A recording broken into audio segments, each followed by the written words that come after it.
Bismillahirrahmanirrahim. Assalamualaikum warahmatullahi wabarakatuh. Innal hamdalillah nahmaduhu ta'ala wa nasta'inu wa nastaghfiruh wa na'udzu billahi min shururi anfusina wa sayyiati a'malina. May yahdihillahu fala mudilla lahu wa may yudlilhu fala hadiya lahu wa asyhadu an la ilaha illallah wahdahu la syarika lahu wa asyhadu anna Muhammadan abduhu wa rasuluh.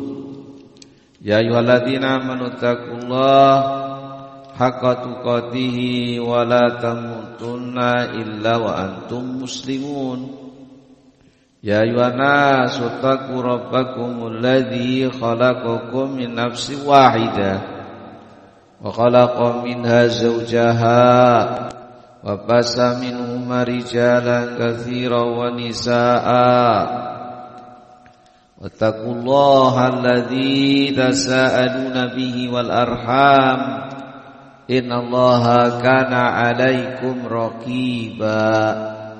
Ya ayyuhalladzina amanu taqullaha wa qulu qawlan sadida yuslih lakum a'malakum wa yaghfir lakum dzunubakum wa may yuti'illah wa rasulahu faqad faza fawzan 'azima amma ba'd. Fa inna asdaqal hadis kitabullah wa khairal hadi hadi Muhammadin sallallahu alaihi wasallam wa syarrul umur muhdatsatuha wa inna kulla muhdatsatin bid'ah wa kulla bid'atin dhalalah wa kulla dhalalatin finnar. Kaum muslimin muslimat hadirin rahimani wa rahimakumullah. Alhamdulillah pada kesempatan malam ini di bulan Muharram, bulan yang Allah Ta'ala berikan padanya kemuliaan. Allah katakan termasuk di antara arba'atun hurum, 4 bulan yang Allah muliakan. Maka fala tadlimu fihinna anfusakum, jangan kalian pada 4 bulan secara khusus, bulan Dzulqa'dah, bulan Dzulhijjah, bulan Muharram dan Rajab, 4 bulan ya Allah Ta'ala sebutkan dalam surat At-Taubah, fala tadlimu fihinna anfusakum, maka janganlah kalian di 4 bulan itu secara khusus berbuat kezaliman pada diri kalian sendiri. Kata Qatadah bahwa perbuatan kezaliman di 4 bulan itu a'dham, lebih besar kejelekannya, a'dhamu wizron fi masiwa, bahwa kejahatan kezaliman pada 4 bulan itu lebih besar dosanya dibandingkan pada bulan selainnya. Maka disebutkan secara khusus 4 bulan itu. Demikian pula kata Ibnu Abbas, sebagaimana Allah jadikan kezaliman sangat lebih besar di bulan Muharram, demikian pula al-amal as-salih, amal soleh itu juga Allah jadikan lebih besar nilainya fi masiwaha dibandingkan pada bulan yang 4 tadi. Oleh karenanya ma'asyiral muslimin, kita manfaatkan waktu, umur, kesempatan yang terbaik dengan menjaga amal soleh kita, terus menjaga keistiqomahan kita di atas kebenaran. Ikhwati billah, ma'asyiral muslimin, di antara kemuliaannya pula dalam hadis Muslim, bulan Muharram disebutkan dengan Syahrullahil Muharram. Syahrullahil Muharram, afdhalus siyam, utama puasa ba'da Ramadan, setelah puasa Ramadan. Apa itu? Puasa di saat Syahrullahil Muharram, puasa sunnah di saat adanya bulan Allah yang mulia, yaitu bulan Muharram. Hadis Muslim. Sehingga Rasulullah alaihissalam mengajarkan puasa Asyura sebelum diwajibkan Ramadan. Para sahabat diwajibkan puasa Asyura sebagaimana riwayat Aisyah radhiyallahu anha. Namun setelah turun kewajiban puasa Ramadan, faman syaa shoma wa man syaa afṭar. Boleh dia puasa, boleh tidak, karena tidak wajib. Walaupun tidak wajib, tapi Rasulullah sallallahu alaihi wasallam ketika ditanya keutamaannya dalam hadis Abu Qatadah, kata beliau, ahtasibu ilallah, saya berharap kepada Allah, yukaffiru sanah ma qablah. Puasa Asyura itu saya berharap kepada Allah akan menghapus dosa setahun sebelumnya. Hadis Muslim. Sehingga dalam hadis Muslim ini keutamaan yang besar di hari ke-10 Muharram, kita kaum muslimin melaksanakan ibadah puasa sunnah. Maka yang seperti inilah kesempatan yang kita tidak tahu, apa tahun depan ketemu Muharram atau tidak. Setahun dosa sebelumnya dihapus, amalan yang kecil kelihatannya ringan untuk dilakukan, tapi besar keutamaannya. Maka orang yang cerdas, ketika dia ingin mendapatkan sesuatu, dia akan manfaatkan waktu yang pendek untuk dapat yang banyak. Kita kalau dagang, modal sedikit dapat untung yang besar, ya. Modal 1.000 bisa untung 100.000. Ada enggak Pak kira-kira bisnis modal 1.000 untung 100.000? Ada enggak di dunia Pak? Kayaknya enggak ada ya. Hanya bisnis akhirat saja. Kalau kita infak dilipat gandakan menjadi 700. Bayangkan Pak, 700. Bukan 100. 700. Bisnis yang menguntungkan bagi yang cerdas. Maka umur yang ada kita manfaatkan sebaik mungkin dengan melaksanakan ibadah Asyura. Ketika dilaporkan kepada beliau, ketika Nabi SAW, para sahabat puasa, ternyata didapati kaum Yahudi juga puasa Asyura. Maka ditanyakan kepada Nabi, kenapa kamu puasa Asyura? Kata mereka, qalu hadza yaumun 'adzim. Ini hari agung. Anjallahu Musa wa qaumahu wa aghraqa Fir'aun wa qaumahu.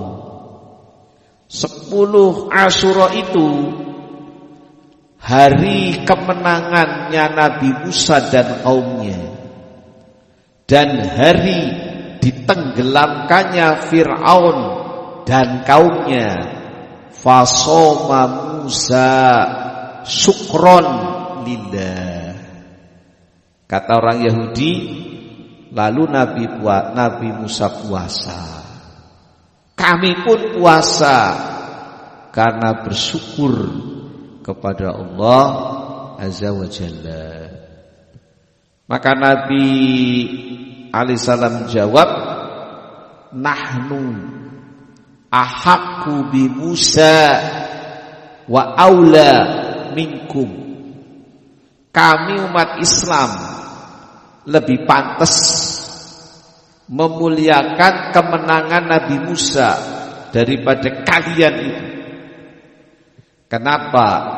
Karena orang Yahudi, orang yang telah terjatuh pada kesyirikan, menganggap Uzair anaknya Allah.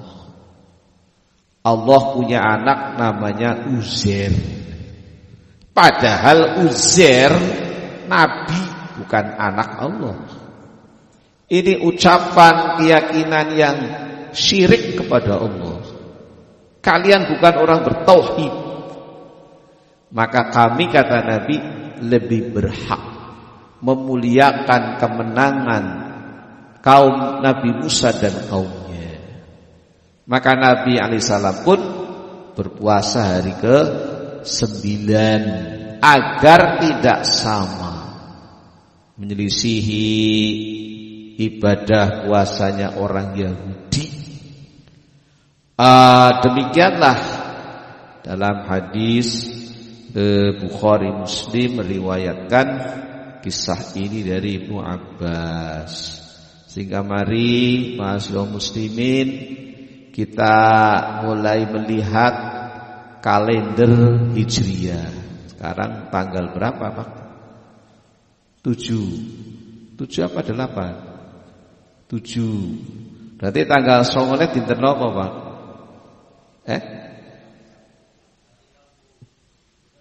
Rebo apa Jumat?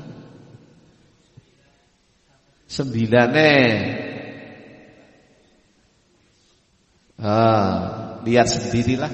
Tiap hari juga ada kalender. Tanggal 9, tanggal 10. Atau boleh juga 10 atau sesudahnya sehari. Sauma yauman ba'dahu wa sauman qablahu, dalam riwayat Imam Ahmad. Intinya jangan samalah dengan orang Yahudi dalam ibadah. Bukan hanya ibadah, akhlak, perbuatan yang khusus mereka miliki dalam penampilan, dalam muamalah, ya. Orang Yahudi bermuamalahnya dengan riba. Kita umat Islam ya jangan melu-melu apa? Riba. Karena itu sistem Yahudi. Gitu. Ma'asyiral muslimin, kita kembali kepada pelajaran kita dari Qaulus Sadid, syarah Kitabut Tauhid, sampai pada firman Allah Ta'ala, afa hukmul jahiliyata yabghun, dalam surat Al-Maidah ayat 50. Afa hukmul jahiliyah yabghun. Apa artinya? Apakah mereka mencari hukum-hukum jahiliyah? Apakah mereka afala yabghun illa hukmal jahiliyah? Maka apakah mereka mencari daripada hukum-hukum jahiliyah? Yabghun, yatlubun. Hukmul jahiliyah, apa artinya hukum jahiliyah? Kata Syekh Utsaimin rahimahullah, tahtamil maknayain. Kalimat hukum jahiliyah terkandung dua makna. Yang pertama, afa hukmul jahiliyah alladzina sabaqu risalata yabghun, ya.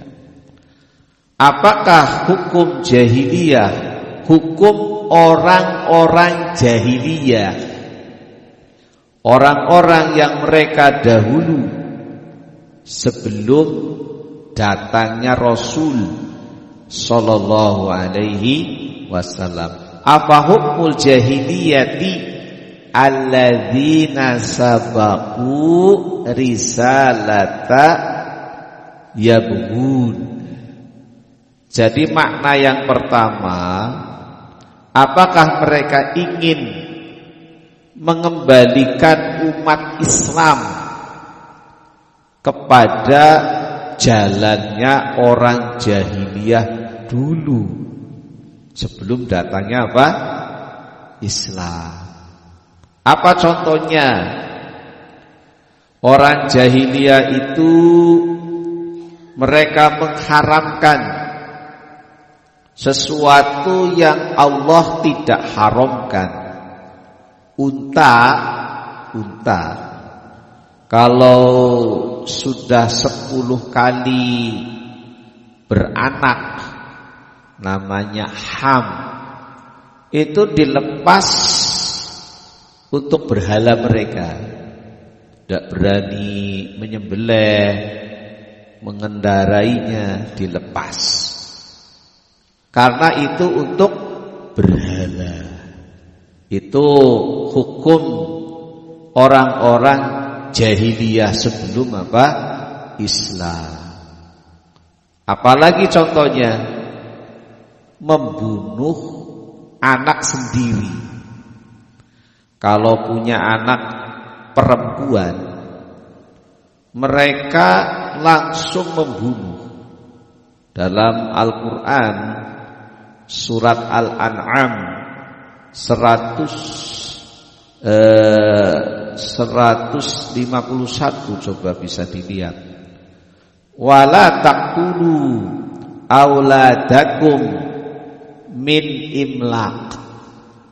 Jangan kalian membunuh anak-anak kalian sendiri min imlaq, karena takut melarat. Jadi kalau punya anak perempuan dibunuh hidup, begitu lahir kubur bang, hidup-hidup. Apa yang melatar belakangi membunuh anak sendiri? Alasannya takut apa Pak? Melarat. Nambahi anak, rezekine jadi kurang. Dibunuh Pak. Itu hukum orang jahiliyah sebelum datangnya Rasulullah sallallahu alaihi wasallam. Makanya dalam Islam, barang siapa yang punya anak perempuan, fa'awahunna, dibiarkan hidup, dijaga dan dilindungi sampai kemudian jadi anak yang sholihah, maka itu jadi penghalang dari neraka, ya kan? Anak perempuan itu akan jadi penghalang diri kita dari api neraka, karena amal baik kita kepada mereka. Dihasung oleh Islam untuk menjaga anak perempuannya. Tapi orang jahiliyah, kapan anaknya wadon dikapak-kakan Pak? Bunuh Pak. Padahal nahnu narzukukum, kami yang memberi rezeki kepada kalian Bapak Ibu, wa iyahum, dan kepada mereka anak-anak yang lahir. Itulah praktek orang jahiliyah. Wedi duwe anak wadon merga nanti mengganggu ekonomi. Begitu. Jadi takut melarat nek anake wadon. Orang wadon rokok. Kalaupun orang itu punya anak, jangan takut melarat. Orang lanang orang wadon. Mulane cara mbah-mbah dewek iki Pak, banyak anak banyak rezeki. Percaya mboten Pak, banyak anak banyak rezeki? Percaya orang percaya, wong tua kita sudah membuktikan. Kita banyak orang-orang tua kita yang anaknya Masya Allah 7, 10, selosin. Anak sing selosin, anak sing sedosi Pak. Masya Allah. Mangan kabeh Pak. Makannya apa kira-kira Pak? Ya nasi. Masya Allah. Tapi karena mental orang tidak bertauhid, takut duwe anak ngurangi rezeki. Tempani apa kok anake akeh? Ya tempani sega. Apa terus nek anake akeh terus tempani krikil Pak? Ya nasi. Tapi mental orang bertauhid itu kadang ya terbisiki oleh syaitan sehingga takut duwe anak. Urung bojo wis wedi duwe anak. Akhire ora duwe anak Pak. Alhamdulillah. Melas napa mboten? Aja kiri duwe anak, urung duwe omah. Aja kiri duwe anak, urung duwe penggawean. Akhire ora duwe putu. Gara-gara baik niku aja gitu anak kurung duwe omah. Kalau kita punya anak, pasti Allah akan beri rezeki. Rezeki itu mengiringi jiwa. Rezeki itu mengiringi jiwa. Nek jiwa masih hidup, berarti masih ada rezekine. Nek pun kendahar boten urun, diimpus ora gelem mlebu, alamat arpol apa nih Pak? Rezekine sarep mati niki Pak. Kondahar boten urun, dileboni infus ora mlebu-mlebu Pak. Arep mangan apa? Ternyata memang sudah dekat ajal kematiannya. Jadi kalau masih bernafas, Allah masih memberi rezeki. Tinggal ikhtiar, nggih. Usaha semampu kita yang halal, jangan yang haram. Makna yang kedua, gitu ya. Apakah mereka akan mengembalikan umat Islam ini ke jalan orang-orang jahiliyah ya? Yang orang-orang jahiliyah hukum-hukumnya tadi Pak, tidak di atas ilmu. Mateni anak ora duwe dosa. Nggih, karena wedi ngurangi pangan. Nah, itulah yang namanya mental orang jahiliyah, hukum jahiliyah. Ikhwati fillah, yang kedua maknanya apa hukmul jahli alladzi la yabni 'alal ilmi yabhun.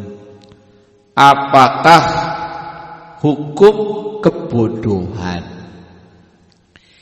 yang tidak dibangun alal ilm, di atas ilmu, yabghun, yang mereka cari. Berarti makna yang kedua lebih umum. Hukum kebodohan, hukum yang la yabni alal ilmi, yang tidak dibangun di atas ilmu, namanya jahal. Jahal itu kebodohan. Baik itu hukum jahiliyah sebelum Islam, ataupun hukum kebodohan yang dibangun tidak di atas ilmu. Ini lebih umum karena disandarkan kebodohan. Al-jahl itu adalah perbuatan yang dilakukan tidak di atas ilmu. Ya.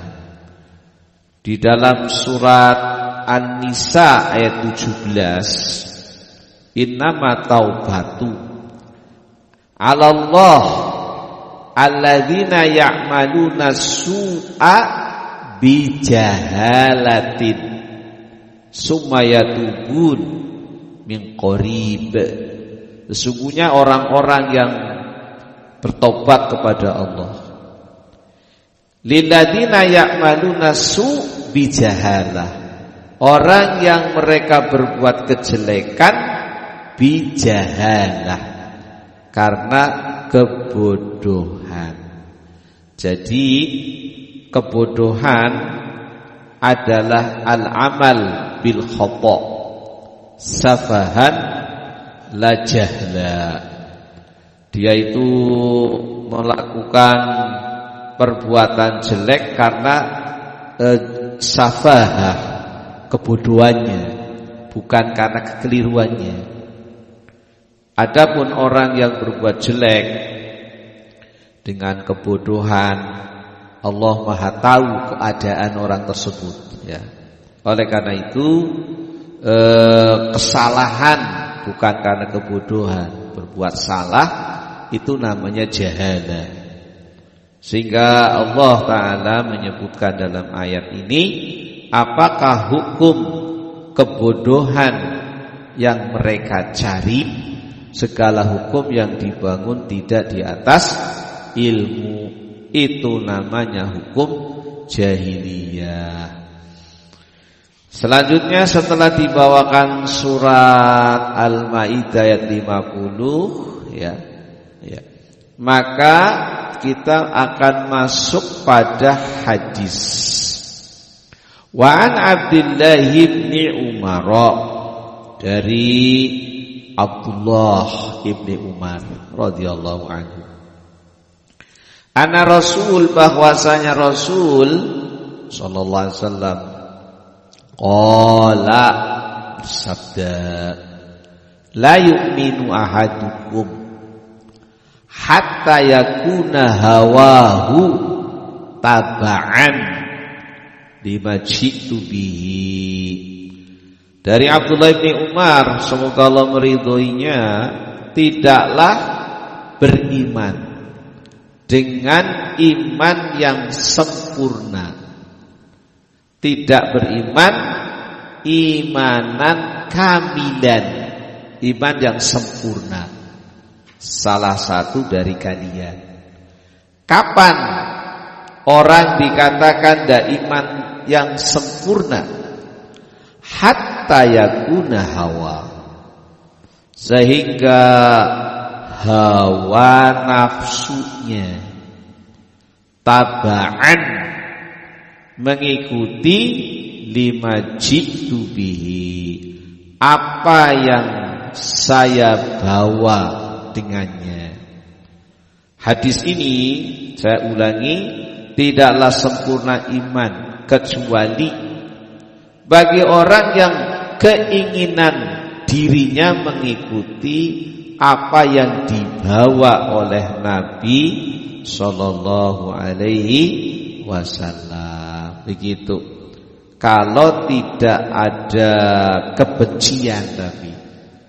Kalau ada kebencian, benci, maka hapus amalannya. Sengit nopo ingkang diajarkan Nabi niku dados sebab batale Islam. Dalam surat Muhammad ayat 9. Ya. Dzalika bi annahum karihu fa anzalallah ma anzalallah fa ahbata a'malahu.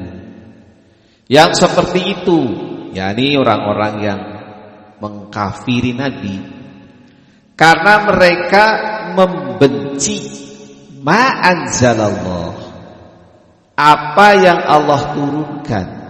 Apa akibatnya membenci? Napa ingkang Allah turunkan berupa Al-Qur'an, hadis-hadis Nabi alaihi salam. Fa ahbata a'malahu, hapus amalan-amalan mereka. Jadi hawa nafsu, hawa itu artinya al-mail, suatu yang condong kepada sesuatu. Hawa. Kalau hawa itu sering kalau dibaca hawa artinya angin, arih. Kalau hawa, namun yang dimaksud hawa di sini adalah al-mail, keinginan hati, keinginan jiwa. Mail, kecondongan hati kepada sesuatu. Jadi sesuatu yang ada pada diri kita, keinginan sesuatu ini harus mengikuti apa yang diinginkan oleh Nabi. Tidak boleh mengikuti keinginan pribadi kita. Kalau kita mengikuti hawa nafsu kita, maka kita akan tersesat. Sebagaimana orang Yahudi, mereka mengikuti hawa nafsu mereka, diajarkan ajaran yang lurus, mereka malah ingin yang bengkok. Makanya kita sebagai umat Rasul alaihissalam dibenci mengikuti hawa nafsu. Dalam surat Jasiyah 23, afaro'aita manittakhadha ilahahu hawa. Tidaklah kamu lihat orang yang menjadikan Tuhannya itu hawa nafsunya. Apa maksudnya menjadikan Tuhan itu hawa nafsunya? Yakni setiap keinginan jiwa dia ikuti, halal atau haram tidak peduli, sehingga menerjang apa yang datang dari Allah Ta'ala dan Rasulnya. Makanya kita berlindung dari hawa nafsu yang mengajak kepada kejelekan. Wa innan nafsa la ammaratun bisu. Jiwa manusia itu la ammarah, selalu menyuruh. Kepada apa dia menyuruh? Kepada kejelekan. Kalau dalam hadis keutamaan berangkat ke masjid dapat shaf yang paling pertama, itu paling afdol atau paling sedikit pahalanya, Pak? Sebaik-baik shaf laki-laki yang paling depan. Kalau di masjid di sini tidak perlu balapan disit-disitan, Pak. Ya. Kalau antum ke Masjidil Haram, Masjid Nabawi, ya, itu berangkat Jumatan ingin soft paling depan, berangkat jam kira-kira Pak? Ba'da subuh Pak. Nek jenengan mangkate jam 10:30 niku teng trotoar sana Pak. Teng trotoar ngarep hotel. Jangan berharap dapat soft pertama Pak. Karena mereka orang semangat, gak males kayak kita Pak. Hawa nafsu itu seringnya mengajak kepada kejelekan. Esih urung komat iki. Akhirnya santai Pak nang omah, ngopi disit, malah goreng menduan disit urung komat. Akhirnya terbiasa nunggu komat. Akhirnya oleh soft paling buri Pak. Kadang membisiki lagi oleh ruku li oleh serokaat, mundur maning Pak. Akhirnya mendoane tambah buket Pak. Ngobrolnya tambah panjang.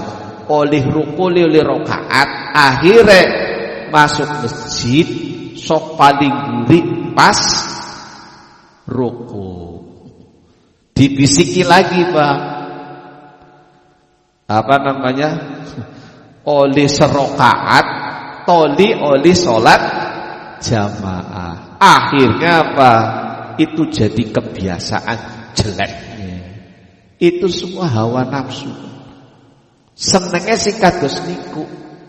Nabi menghasung supaya dapat soft pertama. Hawa nafsu menghasung kepengine oleh sok paling buri rokaat paling akhir. Begitulah hawa nafsu. Makanya jangan dituruti keinginan hawa nafsu. Oleh karena itu dalam hadis ini, hadis yang dikeluarkan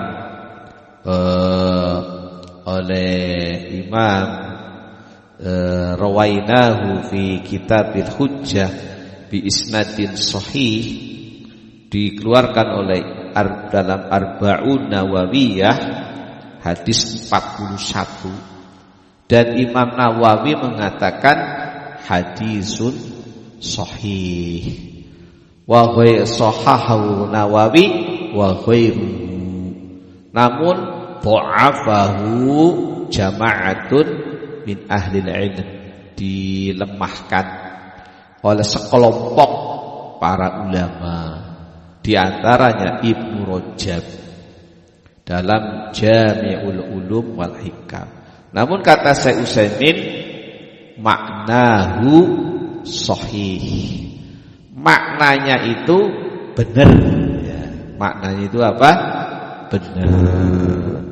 Sehingga mengikuti hawa nafsu ini, kalau dia memiliki keinginan sesuatu dari hawa nafsu, harus dimenangkan untuk mengikuti Nabi Sallallahu Alaihi Wasallam. Jane sih kadang masa abot Pak memelihara napa niki Pak? Rasane abot. Nanging merga perintah Nabi yang kita ikuti hawa nafsu kita apa derek Nabi Pak? Nek imannya sempurna ya ngikuti petunjuknya Nabi. Jangan ngikuti hawa nafsu terus Pak. Aku pokoknya seneng lah orang go jenggot dengan keton nom. Akhirnya apa? Gak mau mengikuti daweh Nabi. Jangan seperti itu. Karena orang-orang yang mengikuti hawa nafsu ya akan menjadikan orang tersebut bisa terjatuh kepada banyak kejelekan ya. Sebagaimana kata Ibnu Sirin, lau kharaja dajjal, kata Ibnu Sirin, kalau seandainya dajjal itu keluar ya, La ra'aita, pasti kamu akan lihat, annahu sayattabi'uhu ahlul ahwa, pasti kamu akan lihat yang akan menjadi pengikutnya, pengikut Dajjal, ahlul ahwa, orang-orang yang mengikuti hawa nafsu. Dajjal itu menggiurkan, Pak. Bumi tandus, tidak ada tanaman. Orang yang ikuti Dajjal, apa yang dia inginkan diberi. Kau minta apa? Dajjal, coba bumi ini dibikin hijau dan tumbuh tanaman. Dajjal pun berkata, wahai bumi, jadilah kamu hijau dan tumbuhkan tanaman. Langsung, Pak.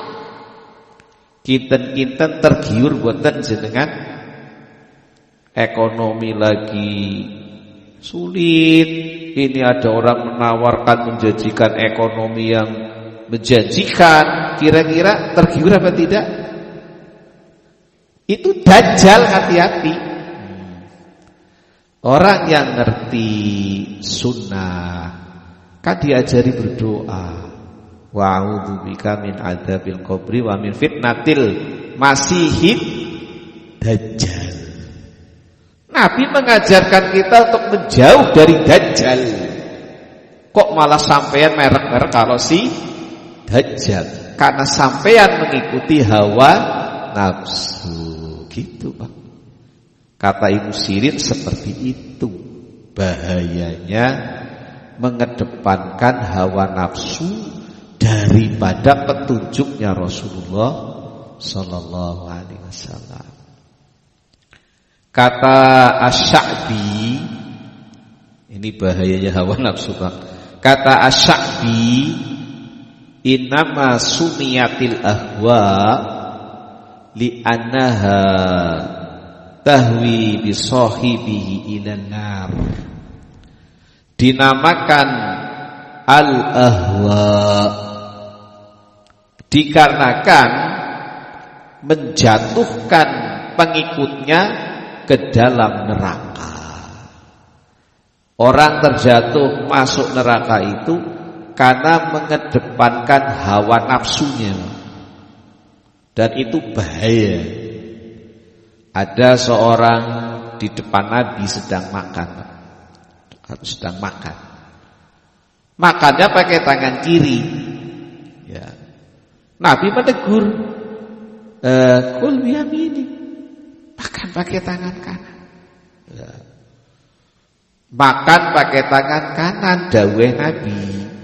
Langsung membantah, Pak, dengan hawa nafsunya, dengan kesombongannya.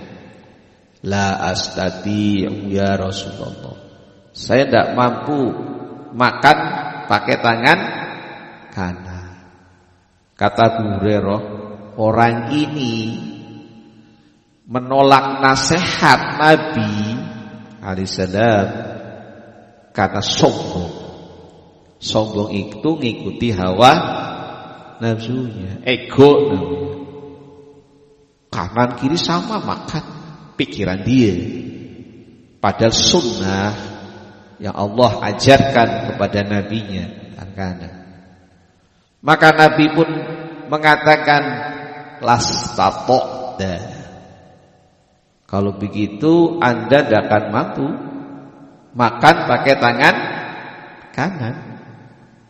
Kata perawi, fama rafa'aha ila fih, saya lihat orang ini kontan langsung, tangannya itu tidak bisa mengangkat makanan ke mulutnya. Apa bahasa sekarang muncul, Pak? Stroke, keple, Pak, Pak. Langsung tidak bisa angkat tangannya. Spontan saat itu juga. Bahayanya mengikuti hawa nafsu, menolak bimbingan Rasulullah sallallahu alaihi wasallam. Kalahkan hawa nafsu kita. Kalau sudah datang hadis Nabi, sami'na wa ata'na. Manut. Hawa nafsunya minggir. Sunnah yang dikedepankan. Anda akan jadi orang mulia. Iman Anda sempurna.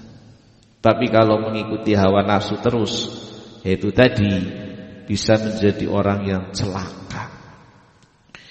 Ikhwati billah rahimani wa rahimakumullah. Kitab apa tadi? Hadis ini dikeluarkan dalam Kitabul Hujjah li Abi Al-Fattah Nasr Ibrahim Al-Maqdisi Asy-Syafi'i. Kitab beliau namanya Al-Hujjah ala Tarikil Mahijjah ya. Masih ada waktu? Masih ada waktu? Wa qala Sya'bi, berkata Imam Asy-Sya'bi. Asy-Sya'bi rahimahullah di dalam tafsirnya, Sya'bi itu namanya Amir ibn Surahil Al-Kufi. Beliau alimun fi zamani, orang yang alim pada zamannya. Kana hafidhon, beliau orang yang kuat hafalannya. Kata beliau, ma kuntu sauda fi bayda, saya itu tidak pernah menulis sauda alal baydo. Sauda itu kertas,